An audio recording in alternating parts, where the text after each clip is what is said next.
everyone, and welcome back to the Deep Dive. Today we're tackling a topic that, well, let's just say it's something that a lot of men start thinking about as they get a little older.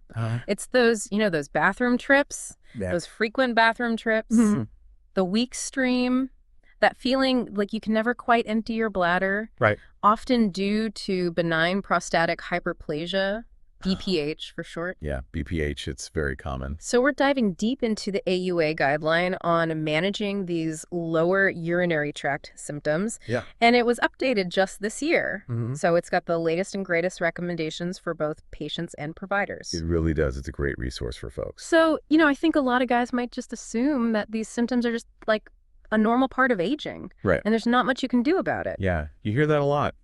So is that true? Not at all. I mean, it is common, but it's not something you have to just live with, Okay, good. That's reassuring. Yeah.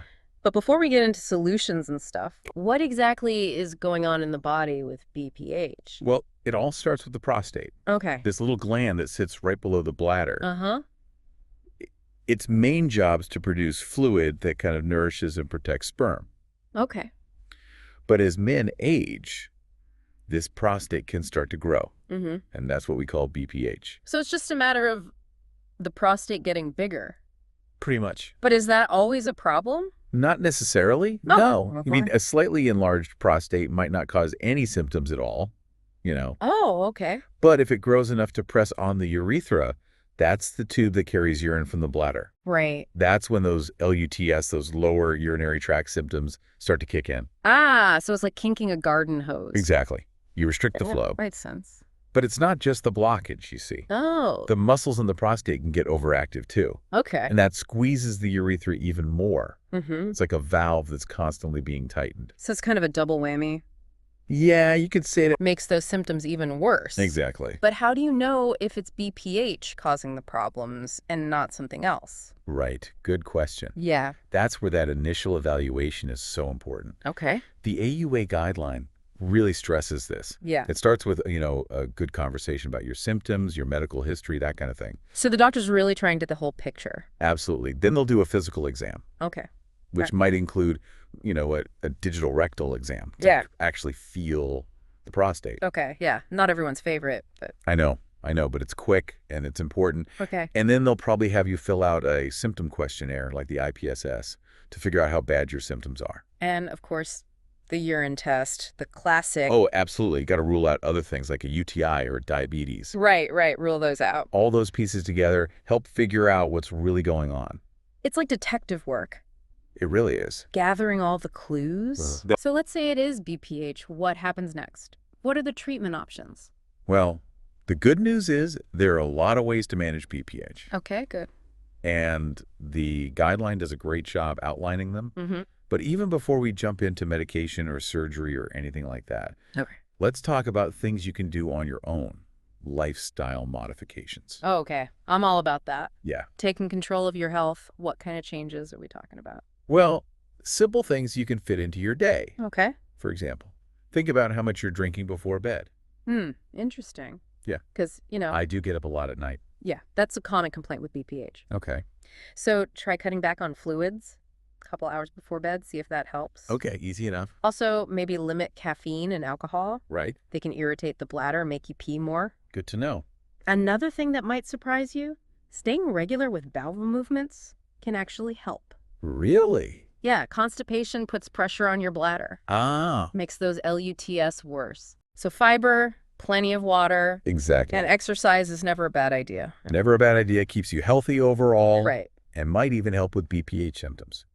Cool. So those are all things guys can do right away to hopefully see some improvement. But what if that's not enough? Right. Is that when medication comes in? Yep. That's when we start talking about meds. Okay, let's dive into that. Okay. What are the main types and how do they work? Well, one of the most common classes is alpha blockers.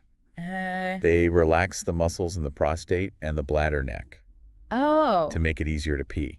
So like a muscle relaxer, but just for the prostate. That's a good way to put it, yeah. Okay. And there are a few different alpha blockers out there. How do you know which one's right for you? Right. So they're not all exactly the same. Okay. Some are more selective. Selective. Yeah, meaning they target specific receptors. Okay. And that means they can potentially relax those muscles without causing as many side effects. Like what kind of side effects? Things like dizziness or a drop in blood pressure. Oh, okay. Got to watch out for that. Yeah, for sure. So what are some names of these alpha blockers? Well, two of the more selective ones are tamsulosin and silodosin. Okay. Those tend to be well tolerated. All right. Good to know. And then there's terazosin and doxazosin. Mm-hmm. They're older, work on a wider range of receptors. Okay. They can be effective, Yeah. but they might be more likely to cause those blood pressure dips. Oh, so it's a trade-off. It is, yeah, always a balancing act. Right. Benefits versus risks. Exactly. Your doctor will consider all that, Yeah. your other meds, any health conditions you might have. Okay. So it's important to have that conversation. Absolutely. Open communication is key. Is there anything else about alpha blockers? Before we move on, I mean... Oh, one thing, yeah. Okay. They all carry a risk of something called ejaculatory dysfunction. Oh, that doesn't sound good. Basically means some men might have trouble with, ejaculation. Okay, yeah, definitely something to talk to your doctor about. For sure. Are there any that are less likely to cause that? Well, studies have shown that terazosin and doxazosin, those older ones we talked about, Yeah. might have a lower risk of that particular side effect. Interesting. Yeah. Okay, so another trade-off to consider. Right. All right, what's next on the list of BPH meds? Okay, so another important class is the 5-alpha reductase inhibitors, 5-ARIs. 5-ARIs. What are those? So instead of relaxing the prostate muscles, these actually shrink the prostate. Wait, you can shrink the prostate? Yeah, it can, yeah. How does that work? So remember DHT, that hormone that stimulates prostate growth. Right, yeah. 5-ARIs block the conversion of testosterone to DHT. Oh, okay. It's like cutting off the fuel supply. Interesting. So it's a different approach than the alpha blockers? It is. Both trying to help with urine flow, but... But in different ways. Cool. So how much can they actually shrink the prostate? Studies have shown 15 to 25% over time. Wow, that's pretty significant. It can be, yeah. And what are the names of these prostate shrinking meds? The two most common are finasteride and dutasteride. Okay. They work similarly, but dutasteride is a bit more potent. Potent? Yeah, blocks more of that DHT conversion. So which one's better? Well, it depends on the individual. Okay. Your doctor might start you on finasteride Right. and then switch you Yeah. if it's not working well enough. Makes sense. Or choose one based on cost or side effects. Speaking of side effects, anything we should be aware of with these? Well, the most common ones are related to sexual function, actually. Oh, okay. Like what we talked about with alpha blockers. Yes, similar. Like decreased libido or exactly. trouble getting an erection, that kind of thing. Exactly. And again, talk to your doctor if you're experiencing any of that. Right, right. They can adjust things. Yep. Anything else specific to 5-ARIs? One thing to know is they can affect PSA levels. PSA, as in the prostate cancer screening test. That's the one. Because 5-ARIs shrink the prostate, they can lower PSA levels, which can make the test harder to interpret. So it's something to be mindful of. Definitely. But not necessarily a cause for alarm. Right. Your doctor will factor that in. Okay, good, good. And remember, any concerns you have, Mm-hmm. talk to your doctor. They're there to help. Okay, so we've got alpha blockers. We've got 5-ARIs. Any other common BPH meds? Believe it or not, a medication used for erectile dysfunction can actually help with BPH too. Really? Which one? Tadalafil. Wait, seriously, the ED med. Yep, that's the one. How does that work for BPH? Well, it's not totally clear why, but studies show that a daily low dose of tadalafil can improve those urinary symptoms. Interesting. Yeah, thought to be because it relaxes smooth muscle in the bladder and prostate. So it's kind of a 2-for-1 deal? You could say that, yeah. That's pretty cool. Yeah, and it can work whether you have ED or not. So it's definitely something to consider. So we've been talking about these meds individually, but can you combine them? Oh, yeah, absolutely. Okay. Sometimes combining them is even more effective than using just one. What kind of combos are typically used? One of the most common and well-studied is a 5-ARI with an alpha blocker. Why is that combo so good? Well, think about what each one does. Okay. Alpha blocker relaxes those muscles. Right. 5-ARI shrinks the prostate over time. You're tackling the problem from 2 angles. Exactly. You're getting both immediate relief and long-term benefits. That's like a 1-2 punch. But are there any downsides to combining? Well, like any meds, there's always potential for side effects. Oh, okay. And when you're combining, you might be increasing that risk. Right. So a decision to make carefully with your doctor. Definitely weigh those risks and benefits. Okay, so we've covered lifestyle changes. Yep. A whole bunch of different medications. Mm-hmm. What happens when those aren't enough? Is surgery the next step? That's right. Surgery is usually reserved for when other treatments have failed or if there are complications. Right. But it's definitely an option when needed. And are there different types of surgical procedures? Oh, yeah. There are a lot of options. Wow, this is a lot. It is. It's complex, but that's what makes this guideline so helpful. Okay. It helps everyone figure out the best path forward.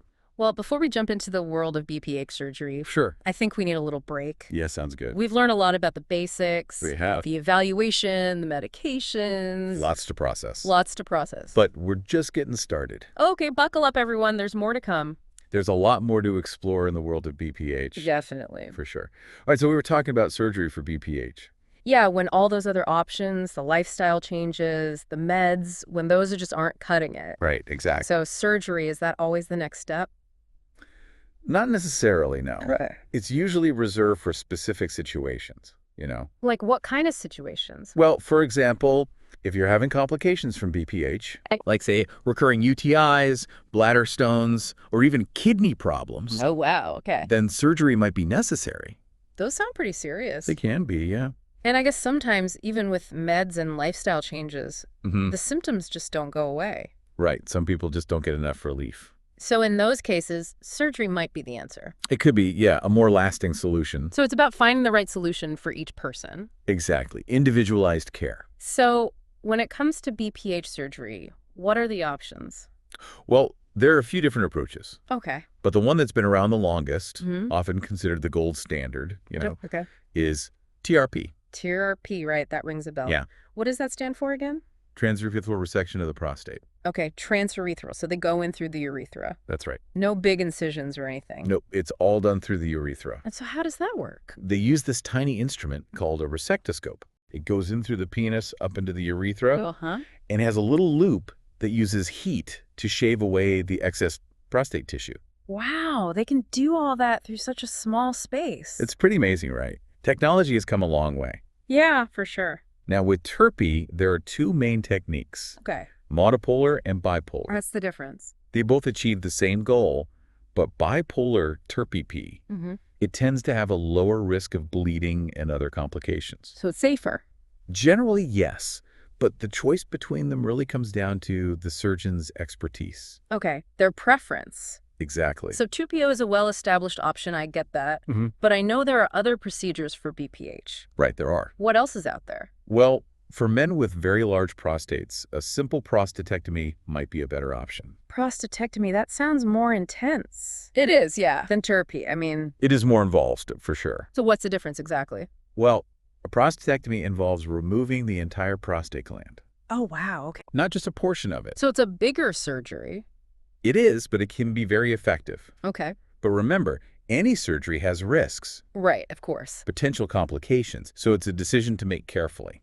Definitely. Weighing those pros and cons. Exactly. Speaking of pros and cons, one thing I've heard about TURP is that it can sometimes affect sexual function. That's right. It's a potential side effect. Okay. Something called retrograde ejaculation. Retrograde ejaculation, that sounds kind of scary. It's not dangerous, but it's something to be aware of. So what does it mean exactly? Basically, during orgasm, the semen flows backward into the bladder Oh, okay. instead of out through the penis. So it doesn't affect the feeling of orgasm, Right. but it could affect fertility, I guess. Exactly. And again, it's not a health risk, but it's something men should know about. Okay, so if someone is concerned about that side effect, Mm. are there other surgical options that might be a better fit? There are, yeah. Okay. For example, a procedure called TUIP. TUIP, didn't we talk about that earlier? You did, yeah. Is that the one where they make small incisions in the prostate? That's the one, transurethral incision of the prostate. Right, to widen the urethra. Exactly. It's less invasive than TURP, Okay. and they don't remove any prostate tissue. So it's less likely to affect sexual function. Right. A gentler approach. What about those laser procedures I've heard about? Oh, yeah. Laser procedures are becoming more and more popular. Do they have any advantages? Well, one common one is PVP, photoselective vaporization of the prostate. Okay. It uses a high-energy laser to vaporize excess prostate tissue. Vaporize, like it just disappears? Pretty much. And the laser seals blood vessels as it goes. So less bleeding. Exactly. Very precise and controlled. So it's a good option. It can be, yeah, but it might not be as effective for very large prostates. So better for milder cases. Often, yes, Yeah. But again, the best approach really depends on the individual. Right, makes sense. Individualized care. What about PUL? PUL. Yeah, prostatic urethral lift. Oh yeah, PUL, that's a newer one. Minimally invasive. How does that one work? So they place these tiny little implants in the prostate Oh, okay. to lift and hold the obstructing tissue out of the way. Like little scaffolding to prop it open? That's a great way to put it, yeah. And does that one affect sexual function? It has a very low risk of that, yeah. Okay, that's good. So that's a big plus for a lot of men. It seems like there are so many options now. There are. And with technology always advancing, Yeah. we'll probably see even more in the future. That's pretty exciting. It is, yeah. A lot of progress being made. Now, before we move on, I'm curious, what about recovery? After BPH surgery, Right. Good question. what can guys expect? Well, it varies depending on the procedure. Okay, so Like with TURP, you might need to stay in the hospital for a few days, Okay. have a catheter for a week or so, Okay. take it easy for a few weeks. No marathons right after surgery, Probably not the best idea. but for less invasive procedures, like TUIP or PUL, Right. recovery is faster. Much faster, yeah. Okay. You might only need a catheter for a day or two. And back to normal activities quicker. Exactly. Yeah. But you always have to follow your doctor's instructions. Right, of course, and go to your follow-up appointments. Absolutely. Make sure everything's healing well. So surgery is a big decision, but it sounds like there are options There are, yeah. to fit different needs and lifestyles. Exactly. And the most important thing is to talk to your doctor. Right. Weigh those pros and cons. Make an informed decision. Exactly. Find the right approach for you. We've covered so much. We have. Lifestyle changes, medications, all these different surgical procedures. It's a lot, but it shows you don't have to suffer in silence. Right. There's help out there. And with the right treatment, you can get your life back. Exactly. Regain control. Now, this AUA guidelines, Yeah. it's packed with information. It is. We're just scratching the surface here. We are. Anything else we should highlight before we move on? One thing that really stands out Okay. is the emphasis on shared decision-making. Shared decision-making, what does that mean for BPH? It means you, the patient, are an active participant in your care. Okay. It's not just the doctor telling you what to do. Right, it's a two-way street. Exactly. A conversation, a partnership. Okay, I like that. And this guideline has some great tools to help with that. Like what kind of tools? Well, for example, there are decision aids. Decision aids. Yeah, they help you weigh the pros and cons of different treatment options. So you can really see what each option entails. Exactly. The benefits, the risks, laid out clearly. And are they easy to understand? They use visuals, plain language, that kind of thing. Okay, so it's not all technical jargon. No, it's designed to be patient-friendly. That's good, so patients can feel more confident in their choices. Exactly. It empowers them to have those conversations with their doctor. Advocate for themselves. Exactly. Well, I think we've really done a deep dive into this guideline. We have Covered a lot of ground. a lot of information. From the basics of BPH to the latest treatments. The whole spectrum. And the importance of follow-up care, shared decision-making. All key aspects of BPH management. Definitely. And for those who want to go even deeper, Yeah. we'll have a link to the full guideline in the show notes. Great idea. It's a great resource. Remember, knowledge is power. Absolutely. The more you know about BPH, Mm-hmm. the better equipped you'll be to manage it. And find the solutions that work for you. Okay, well, I think we've covered just about everything. They say. Yeah, from the basics of the condition to the evaluation, Right. treatment options, lifestyle changes, meds, even surgery. We really did a deep dive into the AUA guideline. Definitely. An incredible resource for anyone wanting to learn more about BPH. Absolutely. Okay, so we've talked about all these treatments for BPH, lifestyle changes, medications, even surgery. But what happens after treatment? Like, is that it? That's a great question. And, BPH management, it's often an ongoing thing. It's not always just, you do one thing and you're done. So even if you have surgery, you still might need to manage BPH later on. Yeah, exactly.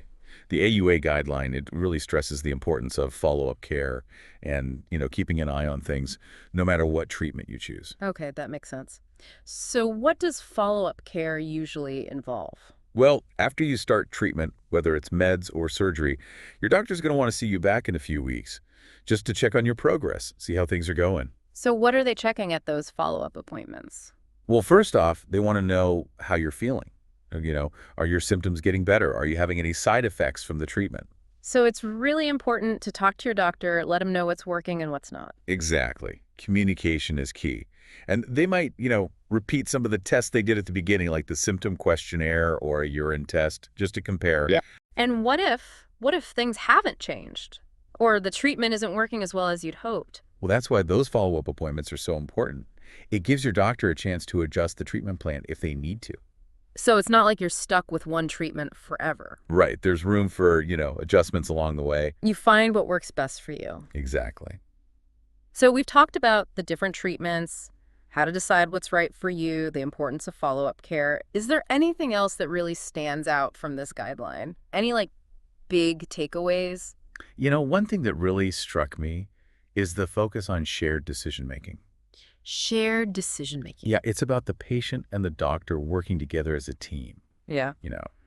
It's not just the doctor telling you what to do. Right, we touched on that before, but it's worth repeating. It's a collaborative process. It is, and this guideline, it has some really useful tools to help with that. Like what kind of tools? Well, for instance, there are these things called decision aids. Decision aids? Yeah, they can help you weigh the pros and cons of each treatment option. Oh, okay. So instead of just getting a list of options, you can actually see what each one means for you, like the potential benefits and risks. Exactly. And they often use, visuals and plain language, so it's easy to understand. That's awesome. So it's not all just, medical jargon. No, it's designed to be clear for the patient. That's great. It helps people feel more confident in their choices. Absolutely. It empowers them to have those important conversations with their doctor. And advocate for their own health. Exactly. Well, I think we've really done a deep dive into this AUA guideline on BPH management. We have, yeah.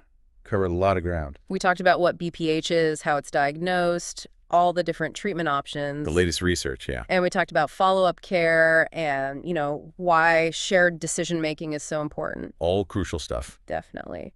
And for anyone who wants to dig even deeper, we'll have a link to the full guideline in our show notes. Great idea. It's a fantastic resource. Remember, knowledge is power.